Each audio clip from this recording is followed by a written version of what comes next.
안녕하십니까. 민법 및 민사특별법 강의 계속하겠습니다. 자, 이번 시간부터는 우리 교재의 51페이지죠. 법률행위 목적, 그래서 법률행위 내용이다라고 하는 겁니다.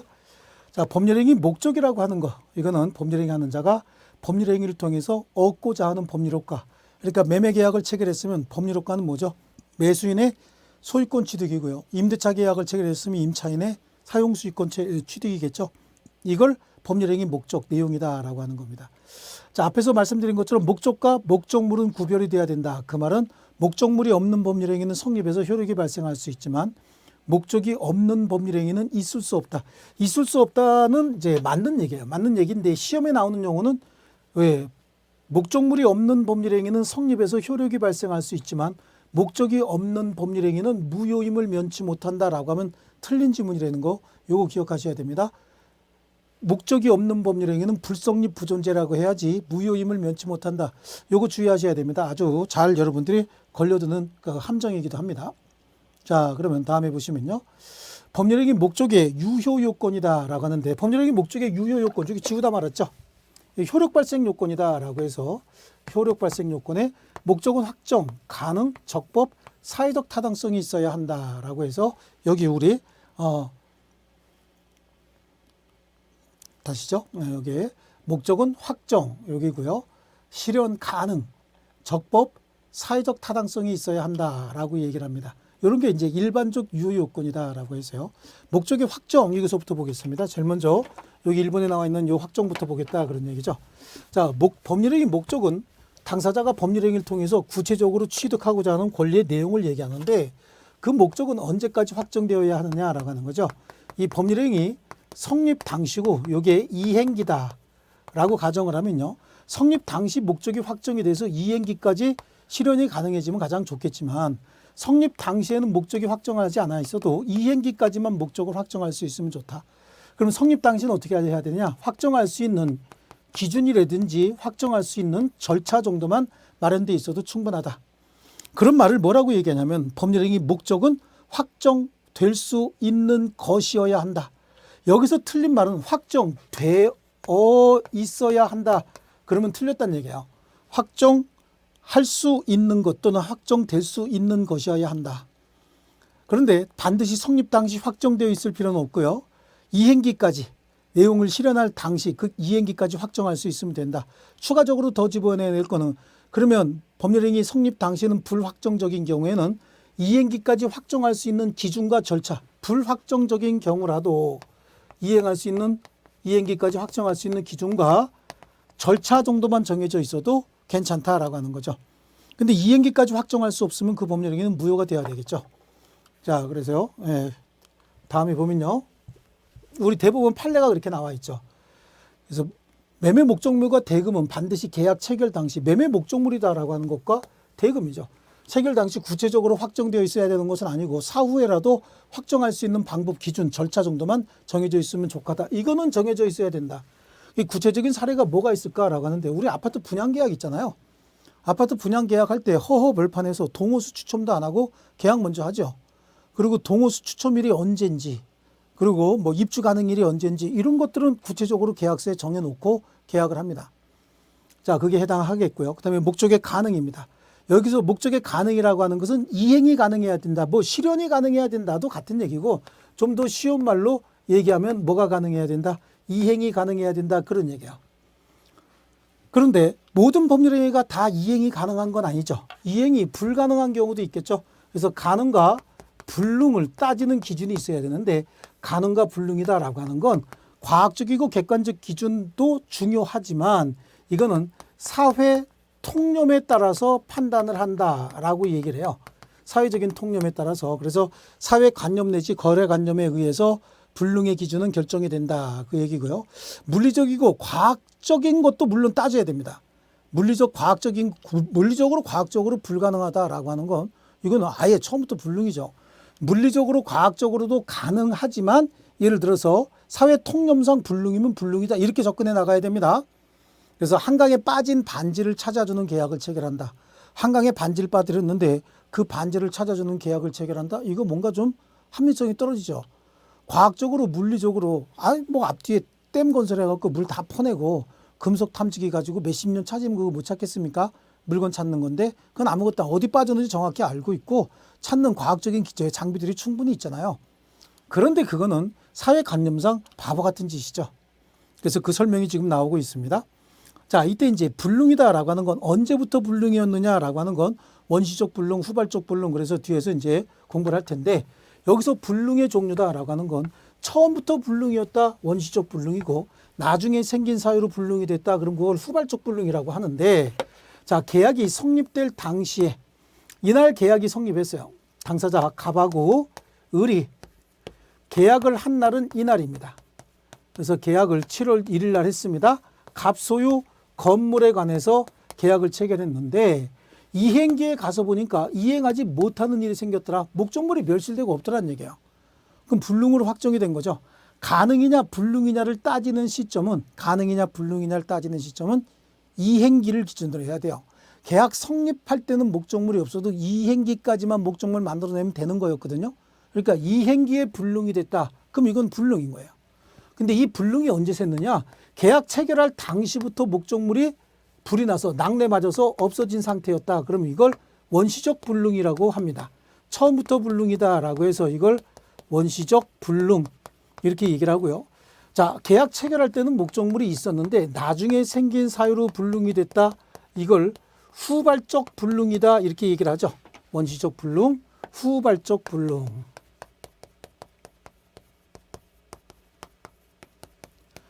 자, 원시적 불능인 이 매매 계약은 무효입니다. 무효. 그런데 후발적 불능인 이 매매 계약은 계약 자체의 효력을 물어보는 거잖아요. 그러니까 이거는 유효가 돼야 되죠.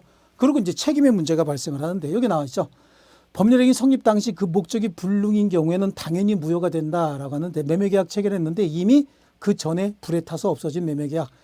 그리고 원시적 불능인 법률행위 그냥 무효로 끝나는 게 아니고 왜 이렇게 이상스러운 계약이 체결이 되느냐라고 해서 계약 체결상의 과실 책임, 물론 일부만 불능인 경우엔 매도인의 담보 책임, 이 매도인의 담보 책임 뭐 얘기하는 거냐? 대금 감액을 얘기하는 거죠. 대금 감액을 얘기하는 거고 이건 그쪽에서 공부할 거고 여기서는 계약 체결상의 과실 책임만 보면 되는 거죠. 그다음에 뭐 주관적 불능이냐 객관적 불능이냐 큰 의미 없어요. 여기서 얘기하는 주관적 불능은 나는 할 수 있는데 나는 할 수 없는데 다른 사람은 할 수 있다. 이거는 주관적 불능이죠. 이건 불능이라고 볼 수 없어요. 나도 이행 못하고 다른 사람도 이행 못한다. 그럼 그게 객관적 불능이고 그 불능이 무효가 돼야 되는 거죠. 그래서 주관적 불능이냐 객관적 불능이냐 이런 얘기고 그냥 여기서 중요한 말은 여기 하얀색으로 해놓은 거 처음부터 불능인 경우에는 당연히 무효다. 원시적 불능인 경우에요. 그래서 원시적 불능인 경우 그냥 무효로 끝나는 것이 아니라 계약 체결상의 과실 책임의 문제가 다시 남게 된다. 네, 자, 이런 정도고요. 자, 그다음에 후발적 불능인 법률행위 계약 성립할 때는 있었는데 나중에 불능이 됐다 그런 얘기잖아요. 그러니까 계약의 효력 자체는 유효가 돼야 되겠죠. 그래서 실현이 가능했지만 이행 전에 불능이 됐다. 그래서 그 자체는 무효가 아니다. 자, 이런 식으로 하지 말고 무효가 아니다 같은 말로 뭐죠? 그냥 유효다. 이렇게 얘기했으면 좋겠습니다. 자, 유효다. 그래서 매매계약 체결 후 건물이 불이 탔다라고 하는데 후발적 불능인 법률행위는 유효인 법률행위가 왜 불능이 됐느냐 이걸 따져야 됩니다. 불능 사유가 누구에게 있느냐 채무자가 잘못 관리해서 즉 매도인이 잘못 관리해서 불능이 됐다. 그럼 이거는 채무불이행이죠. 채무자가 이행할 의무가 있는 자가 제대로 관리 안 했으면 채무불이행이고 만약에 낙뢰 등을 맞아서 목적물이 멸실이 됐다. 그럼 이건 낙뢰 맞아갖고 목적물이 멸실될 가능성 이런 위험성은 항상 있는 거 아닙니까? 이때 발생하는 문제는 위험 부담의 문제가 발생을 하게 된다라고 해서 여기요. 이행불능, 이 채무불이행 중에서 이행불능이죠. 이행불능. 이 채무불이행의 종류가 두 개예요. 채무불이행은 이행지체하고 이행불능인데 목적물이 멸실됐으면 불능이겠죠. 그 다음에 채무자에게 규책사유가 있을 때 이행불능, 채무자의 규책사유 없을 때 위험부담의 문제가 발생을 하게 된다라고 해서요. 채무자의 규책사유에 의하면 손해배상의 문제, 계약의 해제 및 손해배상, 지금 이행불능을 이유로 조금 말이 중복이 됐는데 채무불이행은 여기서 불능을 얘기하는 거잖아요. 그리고 채무불이행을 이유로 무슨 문제가 발생을 하는 거죠? 손해배상 청구의 문제가 발생을 하는 거고 계약을 어떻게 할 수 있는 거죠? 해제를 하고 손해배상을 청구하는 거고 위험부담의 경우에는 누가 위험을 부담해야 되느냐 이런 문제가 돼서 채무자가 위험을 부담하는 경우도 있고 채권자가 부담하는 경우도 있고 쌍방이 모두 같이 부담하는 경우도 있다. 뭐 이런 정도로 정리하겠습니다. 여기는 하얀 글씨로 된 거 정도만 보시면 되겠습니다. 자, 그다음에 전부 불능과 일부 불능. 그래, 전부 불능이면 전부 무효겠죠. 그리고 일부 불능의 경우에는 일부 불능도 여기 전부 무효가 원칙이다. 이건 이제 뒤에 가면 우리 139조 일부 무효의 법리에서 공부할 거예요. 그 일부 무효의 법리가 일부 취소, 일부 불능에도 그대로 준용이 되거든요. 그래서 일부 불능도 원칙적으로 전부 불능으로 봐서 전부 무효로 합니다. 전부 불능으로 보아, 전부 불능으로 보아 전부 무효를 원칙을 한다. 그러나 무효인 부분이 없더라도 당사자가 법률 행위를 하였을 것이라고 인정될 때 나머지 부분은 유효로 볼 수 있다. 이게 이제 137조 일부 무효의 법리다. 137조요. 그래서 이렇게 생긴 한 필지에 두 동의 건물이 있는 건물을 샀는데 처음부터 나는 이걸 철거하고 여기다가 주차장 만들려고 그랬는데 이게 있는 상태에서 샀다. 근데 나중에 낙뢰 맞아서 이게 없어졌다. 그럼 매수인 입장에서는 더 좋을 수도 있잖아요. 하지만 이때는 매도인의 담보 책임으로서 대금 감액으로 그냥 끝내버리면 된다. 근데 내가 진짜 필요한 건 이거였다 라고 한다면 이건 전부 무효로 해야 되겠죠. 그 다음에 법률상 불능과 사실상 불능이다라고 하는데 법률적 불능은요. 법적으로 거래가 금지가 된 걸 법률적 불능이다 이렇게 얘기하는데 법적으로 거래가 금지가 됐다는 얘기는 자, 해외에선 거래가 가능한 물건인데 국내에서 거래가 불가능한 물건이 그 외 전에 그 정수기 저 소독약인가요? 이거 잘못했던 옥시 제품 있죠? 예, 정수기. 뭐 그 옥시 제품이 해외에선 팔리지만 국내에선 거래가 불가능합니다. 이 법률적 불능이고요. 사실상 불능이라는 얘기는 여기서 목적물 멸실됐다 이런 거예요. 사실상 불능인데 둘 다 불능입니다. 특별히 뭐 구별할 기준 같은 거 구별 실익이 없다는 얘기는 따져봐야 아무런 이익이 없다. 따질 필요가 없다는 얘기예요. 자, 그리고요. 이번에는 법률행위 목적의 적법이다라고 하는 거죠. 자, 법률행위 목적은 적법해야 된다라고 할 때 법이라고 하는 건 강행법규와 임의법규가 있어요. 자, 임의법규는 당사자가 합의하면서 법률행위 하는 과정에서 이거 지키지 말자라고 제외하고 당사자 합의로 다른 내용으로 지키기로 약속할 수 있는 법규를 임의법규라고 얘기를 하죠. 그럼 법률행위 목적이 적법해야만 효력이 발생한다라고 할 때 그 법은 강행법규를 얘기하는 거예요. 그래서 법률행위 목적이 적법해야 된다라고 하는 건 강행법규에 반하지 않아야 한다라고 하는 걸 의미하는 거죠. 그래서 법이라고 하는 거는 먼저 강행법규가 있고 임의법규가 있는데 임의법규는 당사자가 합의해서 이거 적용하지 말자라고 정할 수 있으니까 이건 위반해도 된다. 하지만 강행법규는 반드시 지켜야 된다. 절대 위반해서는 안 된다. 그런 의미를 갖습니다. 편의상 설명 편의상 여기다가 임의법규를 써놓고 여기다가 강행법규를 써놓고 설명을 드리겠습니다. 요거는 당사자가 위반해도 된다. 이건 위반해서는 안 된다. 그런 얘기인데 강행법규도 나누어서 단속 규정하고요. 효력 규정으로 이렇게 나누어집니다. 자, 위반하게 되면 어떤 차이가 있느냐. 단속 규정을 위반하게 되면은 처벌을 받습니다. 처벌 목적의 규정이에요. 하지만 법률상 효과는 유효로 합니다. 법률상 행위의 효력은 유효로 하고요. 효력 규정을 위반했다라고 하면 처벌 규정이 있으면 처벌 규정에 의해서 처벌도 받지만 민사상 효과는 무조건 무효로 하겠다라고 하는 거고 우리 민법에는 단속 규정은 없어요. 그러니까 민법상 법률행위, 민법상 강행 규정은 다 효력 규정입니다. 민법상 강행 규정은 전부 효력 규정이기 때문에 민법상 강행 규정을 위반한 법률행위는 무효다라고 하는 거죠. 예, 그래서 강행법규에 반하지 말아야 한다. 근데 여기서 강행법규란 선량한 풍속 기타 사회 질서와 관계 있는 규정을 의미한다라고 하는데 선량한 풍속 기타 사회 질서와 관계 있는 규정 강행 규정이에요. 강행 규정이지만 또 특별히 반드시 준수하라고 정해놓은 규정들도 강행 규정. 거래 안전을 보호하기 위한 규정도 강행 규정입니다. 그래서 요거만 강행 규정은 아니란 얘기죠. 추가적으로 거래 안전을 보호하기 위한 규정들도 강행 규정이다. 이렇게 이야기하죠. 자, 그래서 강행법규 다시 한번 당사자가 배제할 수 없는 규정이다. 그러니까 반드시 지켜야 된다라고 하는 거죠. 예, 그래서 무슨 선량한 풍속 기타 사회질서와 관계 있는 규정 이렇게 얘기하는데 이것뿐만 아니라 많이 있다고 말씀을 드렸습니다. 자, 그래서 여기 바로 여기 나오네요. 대체적으로 강행 규정은요. 법률 질서 기본 규제에 관한 규정, 기본 구조. 그러니까 예를 들어서 가족 관계 있죠. 가족관계의 안정을 지켜야만 사회가 안정이 되고 또 그래야만 법률관계도 안정적으로 유지가 될 수 있습니다. 그러니까 가족법 관계 규정들 있잖아요. 일부 일처제 같은 거 이런 것들은 강행 규정으로 할 수밖에 없는 거죠. 그다음에 법률 질서의 기본 구조에 관한 규정, 그다음에 물권 제도가 아니라 물권법 규정이다. 물권법 규정, 뭐 틀렸다는 얘기는 아니겠지만 물권법 규정이요. 물권 법정주의 원칙상 물권법의 대부분 규정은 강행 규정이에요. 전부는 아니고요.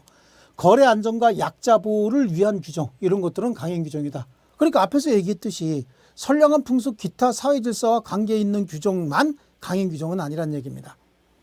그다음에 단속법규다라고 하는 거예요.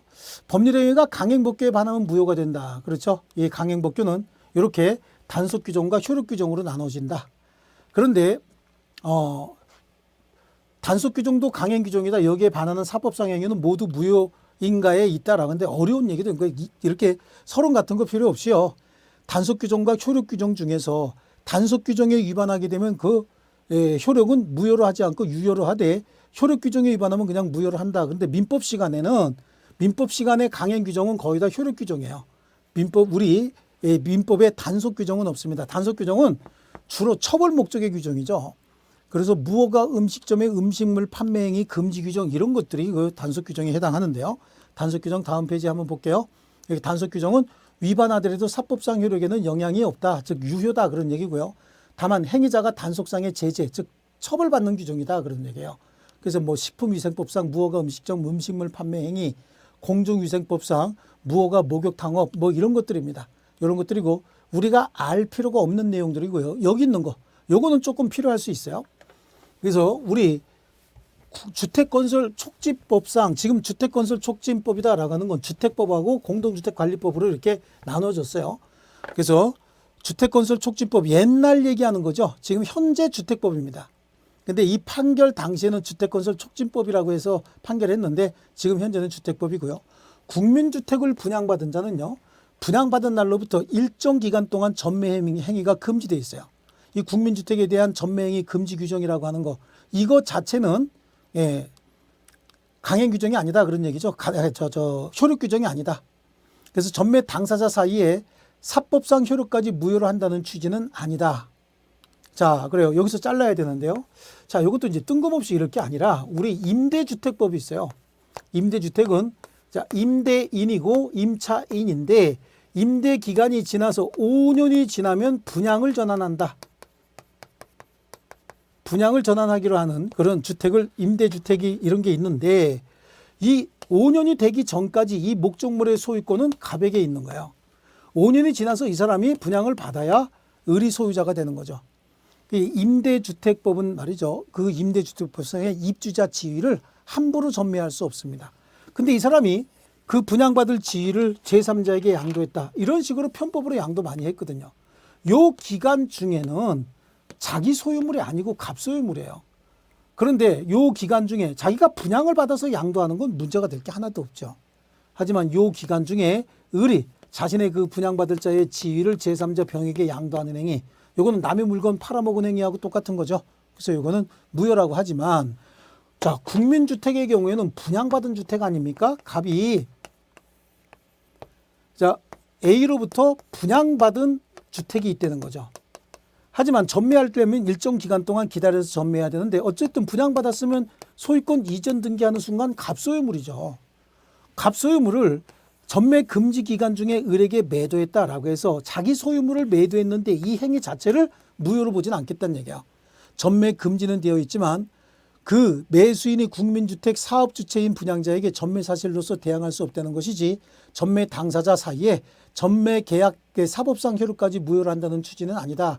말이 좀 뜬금없는데 이 사람이 여기다가 매매 계약을 체결했다. 그런데 전매 금지 기간 중에 매매를 했으니까 분양자가 분양 계약을 취소하거나 해제해도 대항할 수 없다. 그런 뜻인 거예요. 분양 계약자가 야 전매 금지 즉 매각 조건을 위반했으니까 여기 분양 계약을 해제하거나 취소하겠다. 그래도 대항할 수 없다. 그럼 되돌려 줘야 된다는 얘기죠. 예. 그래서 여기에 대항할 수 없다는 얘기고 부동산 등기 특별조치법에 보면은요. 중간 생략 등기가 금지되어 있습니다. 중간 생략 등기는 뭐예요? 미등기 전매 행위 얘기하는 거잖아요.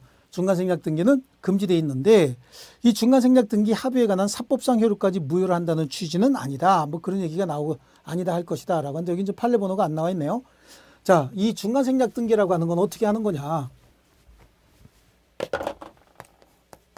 갑하고 을이 있는데요. 갑소유 토지에 관해서 둘이 매매계약을 체결해요. 매매계약을 체결하고 소유권 이전 등기를 해서 다시 양도를 하면 가장 좋겠지만 을은 아직 등기를 취득하지 못한 상태에서 저 토지에 대해서 다시 병하고 매매계약을 체결합니다. 그리고 순차적으로 등기가 된 것이 아니라 바로 이렇게 등기가 되는 거죠. 그럼 등기가 되면 이 등기가 유효냐 무효냐 이걸 따져야 되는데 갑하고 을 사이의 매매가 유효라고 한다면 을은 실체 권리를 취득할 수 있는 자고 그 권리를 가진 자가 자기 권리를 매도하기로 하는 약정, 이 약정도 유효라고 한다면 병은 권리를 취득할 수 있는 지위를 갖춘 것이고 실체 권리 관계와 등기 관계가 일치하면 이 등기는 무효로 보지 않겠다라고 하는 겁니다. 예, 이게 우리 중간생략등기 합의에 관한 사법상 효력은 무효로 되지 않는다. 근데 이게 토지거래허가 구역 내에서는 무효거든요. 그렇게 이제 미등기 전매 행위를 얘기하는 거잖아요. 이것까지 무효로 보진 않는다라고 하는 거고요. 효력 규정이 다시 한번 나오는데요. 자, 그 규정을 위반하면 사법상 효력 자체가 부정된다. 앞에서부터 세 번째 지금 나오고 있습니다. 자, 그 다음에 여기 강행법규를 위반한 자 스스로 자신의 법률 행위가 강행법규 위반으로서 무효를 주장하는 것. 이거는 신의축 위반, 즉 반칙이 아니란 얘기죠. 신의축을 위반했다는 얘기는 반칙을 쓰는 것이다 라고 하는데 여기 하얀 글씨만 잘 봅니다. 강행법규를 위반한 자가 자신의 법률 행위가 강행법규 위반이라고 무효를 주장하는 것. 이거는 신의축에 반하는 것이 아니다. 즉 여러분이 위반을 했던, 내가 위반을 했던, 그 누가 위반을 했던 강행법규를 위반했으면 그 행위는 내가 한 것이든 여러분이 한 것이든 다른 사람이 한 것이든 무효다라고 이야기하는 거. 이게 무슨 반칙이 되겠어요. 신의축을 위반했다라고 하는 거 그냥 쉽게 좀 치졸한 반칙을 썼다 뭐 이런 얘기가 되는 건데 반칙은 아니다. 그러니까 강행법규 위반, 신의축을 위반하면 무효거든요. 그래서 강행법규 위반한 자 스스로 자신의 법률 행위가 강행법규 위반으로서 무효다라고 주장하는 것은 신의축에 반하는 것이라 할 수 없다는 얘기는 할 수 있고 그 무효 주장하는 것 자체가 무효는 아니란 얘기죠. 그럼 무효를 주장하는 것 자체가 무효가 아니라는 얘기는 무효를 주장하는 거 가능하고 그래서 무효가 된다는 얘기입니다. 신의축 위반이 아니다. 이 말이 조금 어려워졌습니다. 자, 강행법규를 위반한 모습에 강행법규를 직접 위반하는 경우도 있지만 우회적으로 간접적으로 위반하는 경우도 있습니다. 그래서 탈법행위라고 하는데요. 강행법규에 직접 반하지는 않았지만 강행법규가 금지하는 것을 회피하는 수단을 통해서 법에서 금지하는 사항을 실질적으로 실현하는 행위를 탈법행위다. 이렇게 얘기를 합니다. 그러니까 탈법행위는 강행법규를 위반한 거 맞아요. 맞는데 정면으로 위반한 것이 아니라 우회적으로 간접적으로 위반한 걸 얘기를 하는 거죠. 그래서 이거를 탈법행위라고 하고 이 탈법행위도 무효입니다. 탈법행위 자체도 무효예요. 이 탈법행위 그럼 뭐가 있느냐라고 하는데요. 우리 공무원 중에서 국유재산을 관리하는 담당 공무원이 있습니다. 이 국유재산을 관리하는 담당 공무원은 자기가 관리하고 있는 국유재산을 자기 이름으로 취득할 수 없도록 되어 있어요. 그런데 반칙을 써서 취득하는 행위를 할 수가 있습니다. 자, 어떻게 반칙을 쓰느냐. 자, 이제 이렇게 생긴 국유재산을 공무원 갑이 지금 관리하고 있다는 얘기죠. 여기에는 보니까 잡종재산, 즉 일반 재산, 매각이 가능한 재산들이에요. 이쪽 부분은 요만큼 행정재산이고 이쪽은 또 보존재산이고 여기도 행정재산이다. 자, 이런 경우에 어느 날 갑자기 이 부분의 보존재산이나 행정재산을 전부 용도를 일반 재산으로 바꿔라라고 하는 지시가 내려오면 이 지시를 가장 먼저 하는 건 이 사람이에요. 그럼 여기를 일반 재산, 매각이 가능한 땅으로 왜 바꿔라라고 하느냐. 아, 이건 분명히 건설회사에다가 분양을 해서 대형 개발 계획이 발표될 것이다 라고 하는 거죠. 그럼 어떡합니까? 이거 잡종재산 여기 있는 것들. 이거 빨리 잽싸게 사야 되죠. 왜냐하면 가격이 분명히 몇십 배 오를 게 분명하니까. 그런데 자기가 관리하고 있는 이 국유재산에 관해서는 자기가 살 수가 없어요. 그러니까 자기 이름을 못 내세우고 자기 동생이나 처남 이름을 내세워서 사는 행위. 이런 게 강행 규정을 금지하는 행위를 우회적으로 간접적으로 실현하는 행위로서 그 행위, 탈법 행위도 그러니까 결국 뭐가 된다? 무효가 된다라고 얘기를 하는 거죠. 그래서 강행법규 위반의 모습은 직접적으로 위반하는 경우도 있고 우회적으로 간접적으로 위반하는 행위도 있고 그 행위를 탈법 행위라고 하고 탈법 행위도 무효가 된다. 자, 여기까지 해서 우리 법률행위 적법까지 봤고요. 이제 103조 수업에 들어가야 되죠. 실질적으로 우리 시험 범위는 민법 제 103조부터죠. 그래서 103조에 관해서 다음 시간에 계속하겠습니다. 수고하셨습니다.